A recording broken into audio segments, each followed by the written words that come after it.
परिवर्तन संकल्प यात्रा बीजेपी की तरफ से की जा रही है और इसके मद्देनजर प्रेस कॉन्फ्रेंस भी रखी गई। जनरल वीके सिंह, सतीश पुनिया इस प्रेस कॉन्फ्रेंस में मौजूद रही।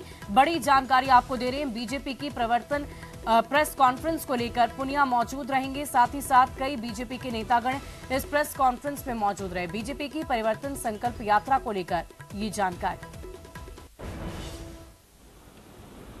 जिस प्रकार देश के अंदर चीजें चल रही हैं और प्रदेश में चीजें चल रही हैं, उनके बारे में थोड़ा सा विवरण देना जरूरी है, क्योंकि ये परिवर्तन यात्रा इसीलिए है कि हम अच्छे के लिए परिवर्तन लाएं।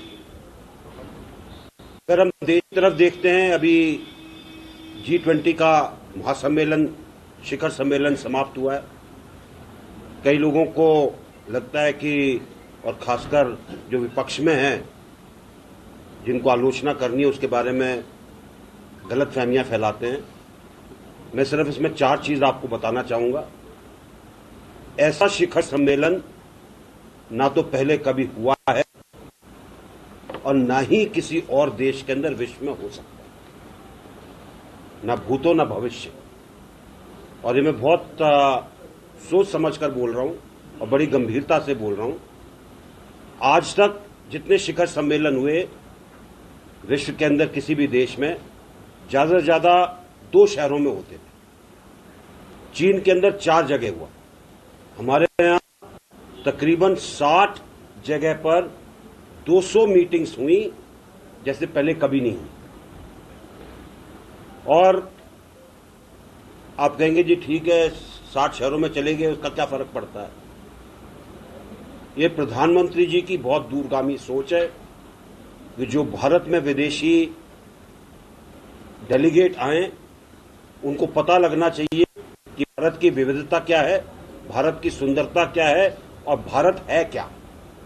और इसलिए पूर्व से पश्चिम और उत्तर से दक्षिण ये शहर चुने गए जहां पर ये मीटिंग्स हुई और बड़ा सकारात्मक इसके ऊपर फीडबैक मिला सभी लोगों से। और उन्होंने एक चीज जरूर कही कि हम दोबारा भारत भी आएंगे, अपने लोगों को बताएंगे, तो उससे हमारे टूरिज्म को भी बहुत फायदा होगा। ऐसी ऐसी जगह पर हुआ जिसके बारे में कोई सोच नहीं सकता था। मुझे नहीं पता आप में से कितने लोगों ने सिलचर का नाम सुना। सिलचर जैसी जगह के अंदर भी G20 का सम्मेलन हुआ। दीमापुर के अंदर हुआ, गुवाहाटी के अंदर 2 बार हुआ, वाराणसी में हुआ, जम्मू और नगर के अंदर हुआ। अरे सब जगह इसके अंदर कवर की गई पूरे देश की। जो शिखर सम्मेलन का समूहित जो उसका घोषणा पत्र आया, उसके अंदर जिस प्रकार से भारत ने एक दूरदर्शिता वाली कूटनीति दिखाई है, ऐसा कभी पहले विश्व में नहीं हुआ। जब विश्व 2 भागों में बटा हुआ है एक तरीके से यूक्रेन युद्ध के बाद, उसके अंदर सब लोगों को लेकर एक का सबके ऐसे घोषणा पत्र आना जिसमें सब लोग उसका साथ दें, एक बहुत बड़ी बात है। आमतौर पर ऐसे मतभेद होते हैं तो ज्वाइंट डिक्लेरेशन नहीं निकलता, उसका सार नहीं निकलता कभी। मैंने कई ऐसी मीटिंग अटेंड की हैं, इसलिए मैं आपको कह सकता हूं। और इसके अंदर 2 बहुत बड़ी चीजें हुई हैं। एक बायोफ्यूल अलायंस, यानी कि एथनॉल हो, बायोडीजल हो, जो भी चीज बायो के नाम से चलती है, उसका एक अलायंस बनना आगे के दिनों के लिए बहुत बड़ी चीज। दूसरा, भारत, मिडिल ईस्ट, खाड़ी के देश और यूरोप, ये एक ट्रेड, कॉमर्स और बाकी चीजों के लिए एक कॉरिडोर बनना, इसके बहुत दूरगामी परिणाम होंगे और ये भारत को बहुत मदद करेगा और साथ साथ हमारा व्यापार बढ़ेगा मिडिल ईस्ट के साथ भी और यूरोप के साथ भी।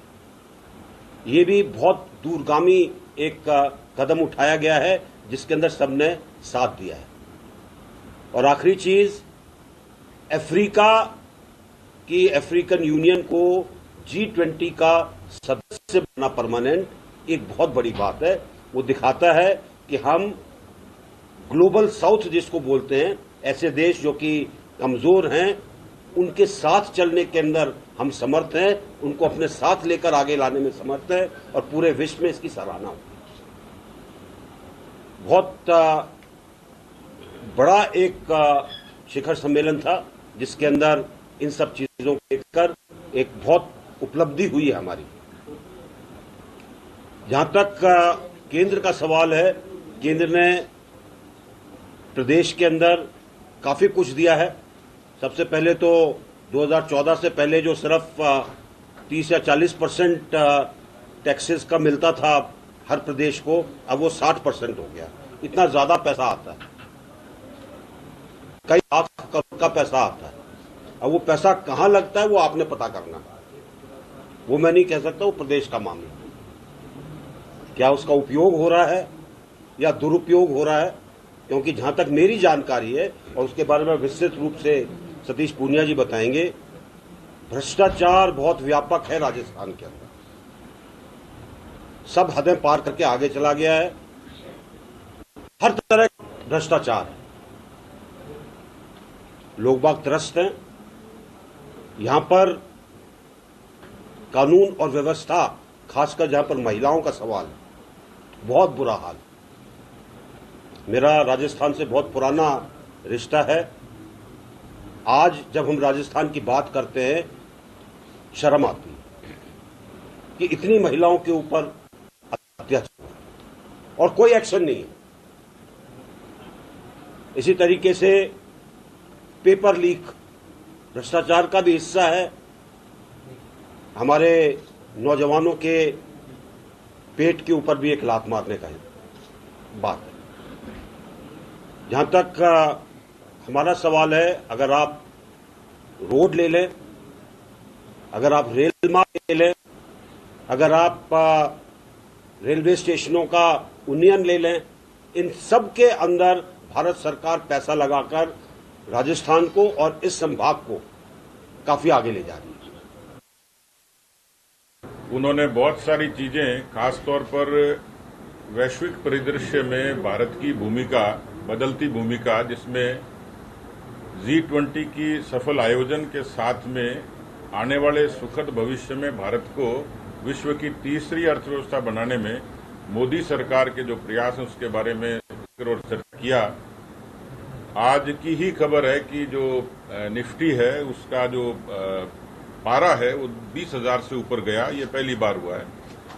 भारत ने पाकिस्तान को बड़े अंतर से पहली बार हराया। विराट कोहली की सेंचुरी का जिक्र नहीं करूंगा क्योंकि उनकी आदत में है, लेकिन ये सारे संकेत भारत के भविष्य से जुड़े हैं और एक अच्छे संकेत के रूप में देखे जा सकते हैं।